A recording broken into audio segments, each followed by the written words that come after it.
10ஆம் வகுப்பின் இந்திய அரசியலமைப்பு பாடப்பகுதியில் அமைந்துள்ள முக்கிய வினாக்கள். Question number 1. அரசியலமைப்பு என்ற கொள்கை முதலில் தோன்றிய இடம் எது?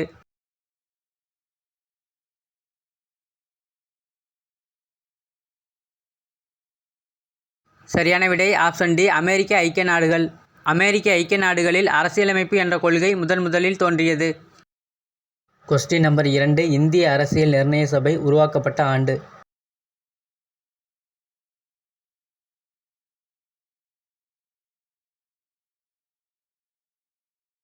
சரியான விடை ஆப்ஷன் ஏ, 1946ஆம் ஆண்டு இந்திய அரசியல் நிர்ணய சபையானது உருவாக்கப்பட்டது. Question number 3. அரசியல் நிர்ணய சபையின் முதல் கூட்டம் நடைபெற்ற ஆண்டு எது?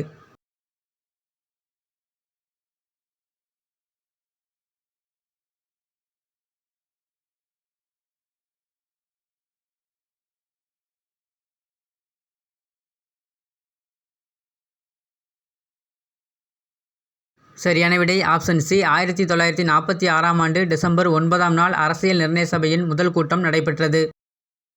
Question number 4. அரசியல் நிர்ணய சபையின் தற்காலிக தலைவராக தேர்ந்தெடுக்கப்பட்டவர் யார்?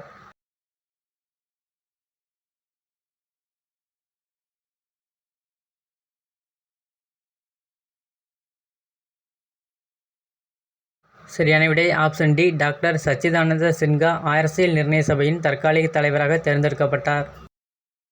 Question number 5. 1. அரசியல் நிர்ணய சபையின் நிரந்தர தலைவராக ராஜேந்திர பிரசாத் தேர்ந்தெடுக்கப்பட்டார். 2. அரசியல் நிர்ணய சபையின் துணைத் தலைவராக HSC Mukherjee, VT Krishnamachari தேர்ந்தெடுக்கப்பட்டனர்.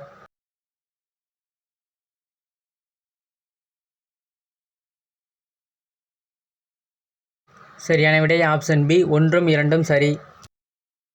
Question number 6. இந்திய அரசியலமைப்பு சட்ட வரைவுக்குழு தலைவராக தேர்ந்தெடுக்கப்பட்டவர்.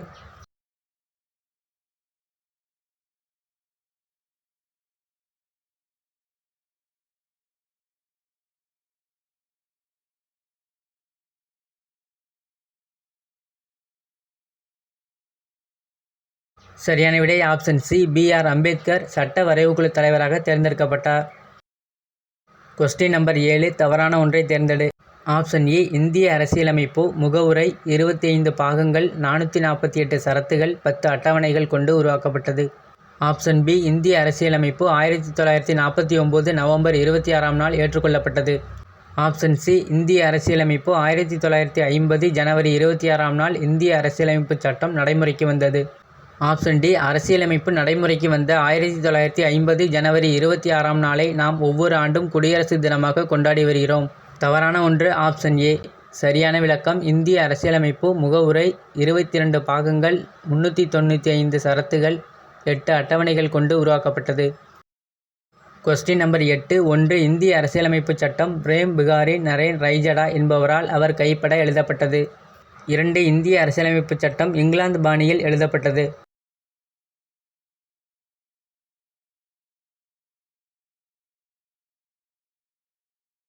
சரியான விடை ஆப்ஷன் சி, 1 மட்டும் சரி.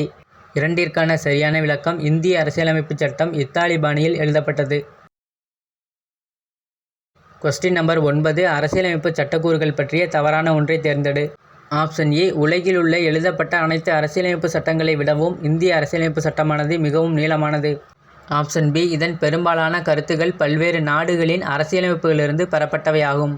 ஆப்ஷன் சி, இந்திய அரசியலமைப்பானது நெகிழாத்தன்மை கொண்டதாகவும் நெகிழும் தன்மை கொண்டதாகவும் உள்ளது. ஆப்ஷன் டி, இது இந்தியாவை சமய சார்புள்ள நாடாக்குகிறது. தவறான ஒன்று ஆப்ஷன் டி. சரியான விளக்கம் இந்திய அரசியலமைப்பானது இந்தியாவை சமய சார்பற்ற நாடாக்குகிறது. Question number 10. அரசியலமைப்பின் திறவுகோல் என்று அழைக்கப்படுவது எது?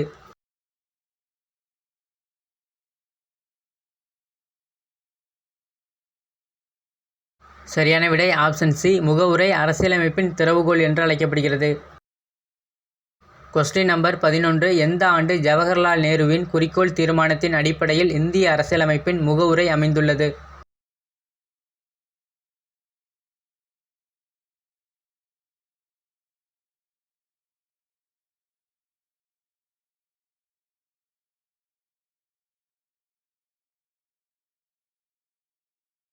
சரியான விடை ஆப்ஷன் சி. 1947ஆம் ஆண்டு ஜனவரி 22ஆம் நாள் ஜவஹர்லால் நேருவின் குறிக்கோள் தீர்மானத்தின் அடிப்படையில் இந்திய அரசியலமைப்பின் முகவுரையானது அமைந்துள்ளது. கொஸ்டின் நம்பர் 12 முகவுரையானது எந்த ஆண்டு எந்த சட்ட திருத்தத்தின்படி திருத்தப்பட்டது?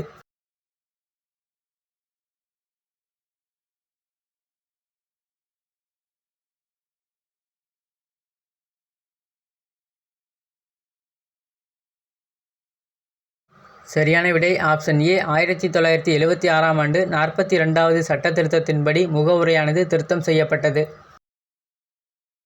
கொஸ்டின் நம்பர் 13 எந்த ஆண்டு நடந்த பிரெஞ்சு புரட்சியின் போது சுதந்திரம், சமத்துவம், சகோதரத்துவம் ஆகியன முக்கிய முழக்கங்களாக எழுப்பப்பட்டன?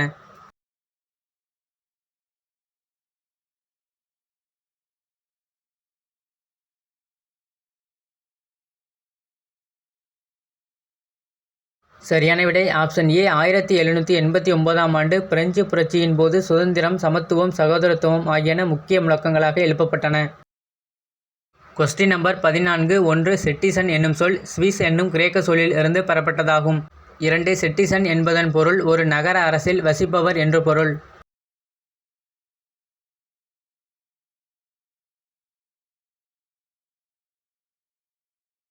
சரியான விடை ஆப்ஷன் டி. 2 மட்டும் சரி. ஒன்றிற்கான சரியான விளக்கம் சிட்டிசன் என்னும் சொல் ஸ்விஸ் என்னும் லத்தீன் சொல்லில் இருந்து பெறப்பட்டதாகும்.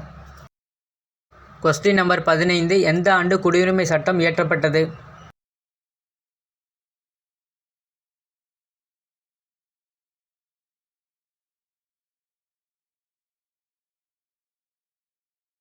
சரியான விடை ஆப்ஷன் சி. 1955ஆம் ஆண்டு குடியுரிமை சட்டம் இயற்றப்பட்டது. கொஸ்டின் நம்பர் 16 குடியுரிமை சட்டம் எத்தனை முறை திருத்தப்பட்டுள்ளது?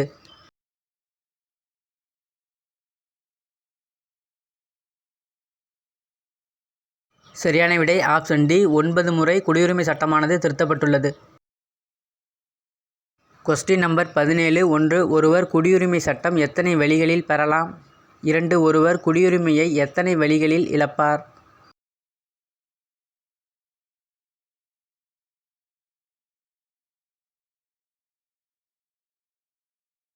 சரியான விடை ஆப்ஷன் ஏ. ஒருவர் குடியுரிமை சட்டம் 5 முறைகளில் பெறலாம்.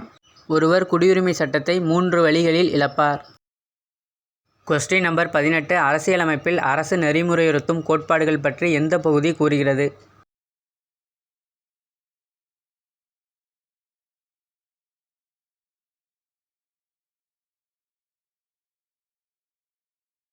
சரியான விடை ஆப்ஷன் சி. பகுதி 4 அரசியலமைப்பில் அரசு நெறிமுறைப்படுத்தும் கோட்பாடுகள் பற்றி கூறுகிறது. கொஸ்டின் நம்பர் 19 எந்த சட்டப்பிரிவின் கீழ் குடியரசுத் தலைவர் அவசர நிலை அறிவிக்கப்படும் பொழுது இந்திய அரசியலமைப்பில் எந்த சட்டப்பிரிவு தாமாக நிறுத்தப்படும்?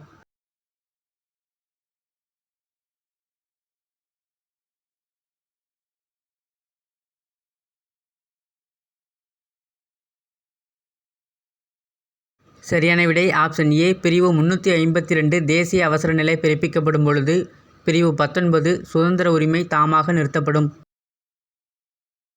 கொஸ்டின் நம்பர் 20 அரசு நெறிமுறைப்படுத்தும் கோட்பாடுகள் இந்திய அரசியலமைப்பின் புதுமையான சிறப்பம்சம் என்று கூறியவர் யார்?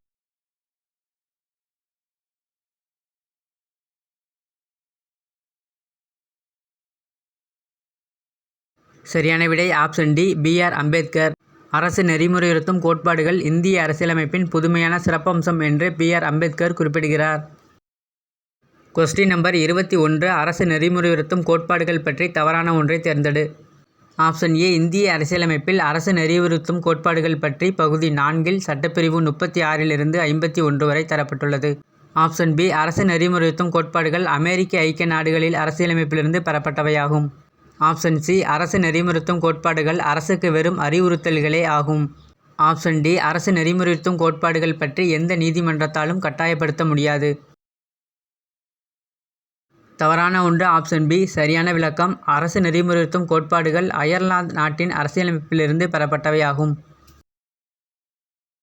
கொஸ்டின் நம்பர் 22 இந்திய அரசியலமைப்பின் நடுவண் மாநில அரசுகளுக்கிடையே அதிகார பகிர்வினை பற்றி கூறும் அட்டவணை எது?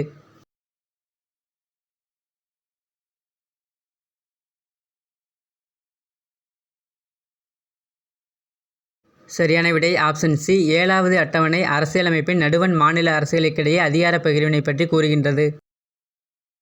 கொஸ்டின் நம்பர் 23 நடுவண் மாநில அரசுகளுக்கிடையே மத்திய பட்டியல், மாநில பட்டியல், பொது பட்டியல் என 3 பட்டியல்கள் மூலம் அதிகாரத்தை பகிர்ந்து கொள்கின்றன. 2. தற்பொழுது மத்திய பட்டியலில் 97 துறைகள், மாநில பட்டியலில் 66 துறைகள், பொது பட்டியலில் 47 துறைகள் உள்ளன.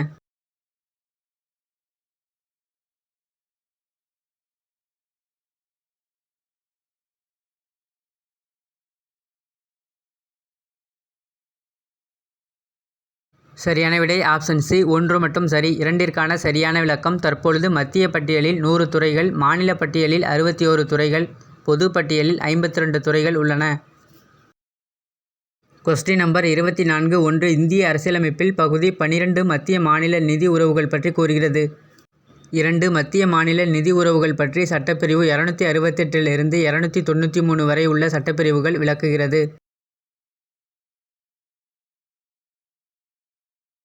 சரியான விடை ஆப்ஷன் டி 1ம் 2ம் சரி. கொஸ்டின் நம்பர் 25 நிதி ஆணையம் பற்றிய சட்டப்பிரிவு எது?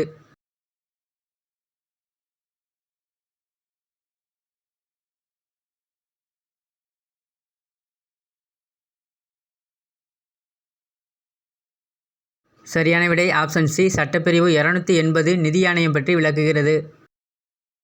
கொஸ்டின் நம்பர் 26 நடுவண் மாநில அரசுகளின் உறவினை விசாரிக்க மறைந்த முன்னாள் பிரதமர் திருமதி இந்திரா காந்தி அவர்களால் நியமிக்கப்பட்ட குழு எது?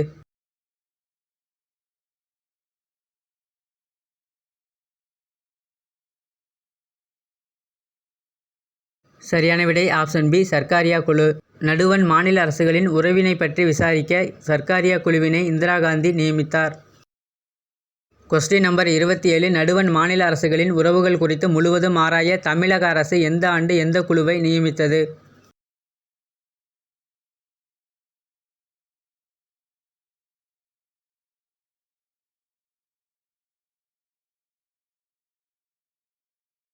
சரியான விடை ஆப்ஷன் டி 1969ஆம் ஆண்டு பி.வி. ராஜமன்னார் குழு. கொஸ்டின் நம்பர் 28 1 அரசியலமைப்பு பகுதி 17 பிரிவு 343 பிரிவு 351 வரை உள்ள சட்டப்பிரிவுகள் அலுவலக மொழிகள் பற்றி விவரிக்கின்றன.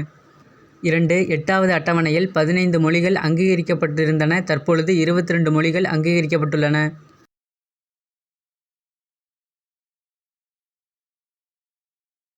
சரியான விடை ஆப்ஷன் பி 1 மட்டும் சரி. 2ற்கான சரியான விளக்கம் 8வது அட்டவணையில் 14 மொழிகள் அங்கீகரிக்கப்பட்டிருந்தன. தற்பொழுது 22 மொழிகள் அங்கீகரிக்கப்பட்டுள்ளன. கொஸ்டின் நம்பர் 29 எந்த ஆண்டு இந்திய அரசு செம்மொழிகள் என்னும் புதிய வகைப்பாட்டினை ஏற்படுத்தியது?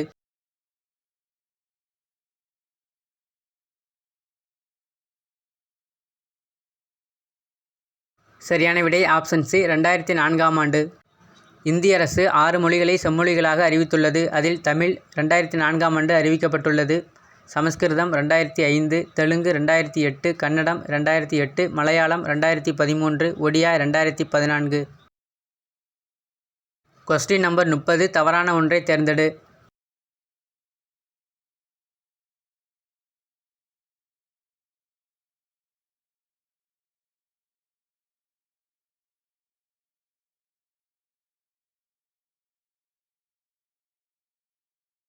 தவறான ஒன்று ஆப்ஷன் சி சரியான விளக்கம் நிதி சார்ந்த அவசர நிலை சட்டப்பிரிவு 360 ஆகும்.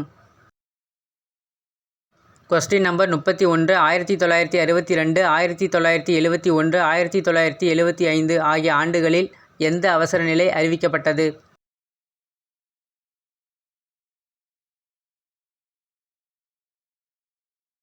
சரியான விடை ஆப்ஷன் ஏ தேசிய அவசர நிலை அறிவிக்கப்பட்டது. அதன் மூலம் குடியரசுத் தலைவர் ஆட்சி அமல்படுத்தப்பட்டது. கொஸ்டின் நம்பர் 32 இந்தியாவில் முதலாக எந்த ஆண்டு எந்த மாநிலத்தில் மாநில அவசர நிலை நடைமுறைப்படுத்தப்பட்டது?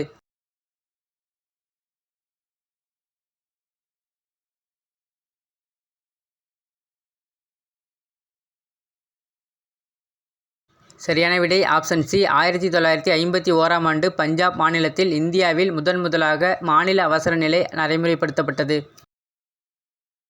கொஸ்டின் நம்பர் 33 அரசியலமைப்பில் சட்ட திருத்தம் செய்வதில் பின்பற்றப்படும் முறைகள் மற்றும் திருத்தம் செய்வதில் நாடாளுமன்றத்தின் அதிகாரங்கள் பற்றி எந்த பகுதி கூறுகிறது?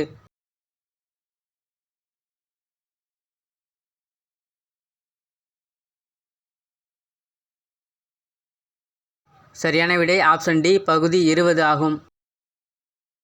கொஸ்டின் நம்பர் 34 அரசியலமைப்பு சட்ட திருத்தம் எத்தனை வகைகளில் மேற்கொள்ளப்படுகிறது?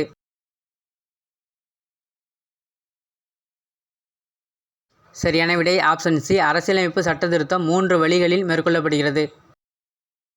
கொஸ்டின் நம்பர் 35 அரசியலமைப்பு சட்ட திருத்தம் செய்வதில் பின்பற்றப்படும் வழிமுறைகளில் தவறான ஒன்றை தேர்ந்தெடு. Option A. நாடாளுமன்றத்தின் இரு அவைகளிலும் அரசியலமைப்பு சட்ட திருத்த மசோதா அறிமுகப்படுத்தப்பட வேண்டும். Option B. நாடாளுமன்றத்தின் ஒவ்வொரு அவையிலும் ஒட்டுமொத்த உறுப்பினர்களில் அவைக்கு வந்து வாக்களித்தவர்களில் 1/3 பங்கிற்கு குறையாமல் மசோதாவிற்கு வாக்களித்தால் மட்டுமே குடியரசுத் தலைவர் ஒப்புதலுக்கு அனுப்பப்படும். Option C. நாடாளுமன்றத்தில் மட்டுமே அரசியலமைப்பு சட்ட திருத்தம் கொண்டு வர முடியும். Option D. மாநில சட்டமன்றத்தால் அரசியலமைப்பில் எந்த ஒரு சட்ட திருத்தங்களையும் கொண்டு வர முடியாது.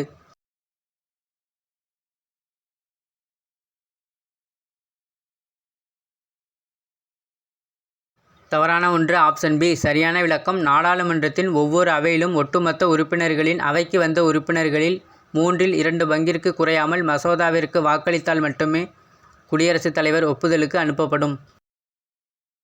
கொஸ்டின் நம்பர் 36 அரசியலமைப்பு செயல்பாடு குறித்து ஆய்வு செய்ய இந்திய அரசு எந்த ஆண்டு யார் தலைமையில் அரசியலமைப்பு சட்ட செயல்பாட்டிற்கான தேசிய சீராய்வு ஆணையம் ஒன்றை அமைத்தது?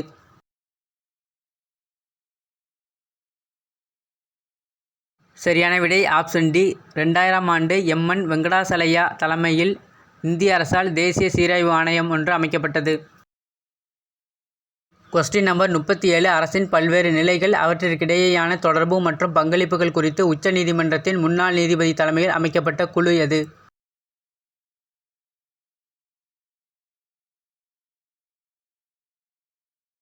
சரியான விடை ஆப்ஷன் சி. எம்.எம். பூஞ்சு குழு 2007 ஆண்டு அமைக்கப்பட்டது. கொஸ்டின் நம்பர் 38 எந்த ஆண்டு எந்த சட்ட திருத்தத்தின்படி எத்தனை துறைகள் மாநில பட்டியலில் இருந்து பொது பட்டியலுக்கு மாற்றப்பட்டது?